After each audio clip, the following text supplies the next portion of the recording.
Shut-Ins, number 450. Hey, why is it that everybody on television seems happier than me?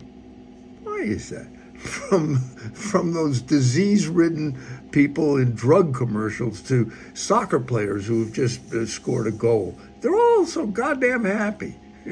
Even newscasters delivering the bad news about disasters are happier than me. I got to stop watching TV.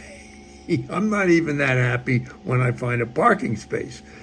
But Vice President Kamala Harris has tested positive for COVID, and President Biden is thrilled. Yeah, it's the first positive thing Kamala has accomplished since being elected. As a result, she's been quarantined and has a reduced work schedule. In other words, business as usual. The CDC removed every country in the world from its do not travel list. Yeah, this is great news. It means you can go and catch COVID anywhere in the world now. A New York judge is holding Donald Trump in contempt and fining him $10,000 a day. I'd say holding Donald Trump in contempt is not exactly breaking news, right? I mean, when you heard it, didn't you say about the judge, him too?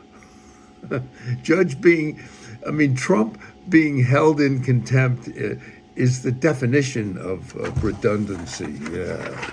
Hey, Alyssa Milano thinks all politicians should wear logos of their sponsors on their clothes, just like NASCAR drivers do. Boy, I think that's a great idea. Isn't that great? It would be. Let's make Congress look like the Daytona 500. The new release of those January 6 audio clips and texts prove that some people actually wanted Donald Trump to declare martial law in order to overturn the election of 2020. Yeah, and Trump would have done it too. Yeah, he would have declared martial law, except then he remembered his bone spurs and he had to say no. Florida has officially created an election police to regulate all elections in that state. Yeah, apparently if the election police see anything wrong at a polling site, they shout, "Stop! Who votes there?" or something like that. Hey, a woman near Seattle had to be rescued by firefighters. This is the truth. When she fell into an outhouse toilet and couldn't get out. Yeah, it was the first time firefighters had ever rescued anyone using toilet paper. She fell in trying to retrieve her phone, as it turns out.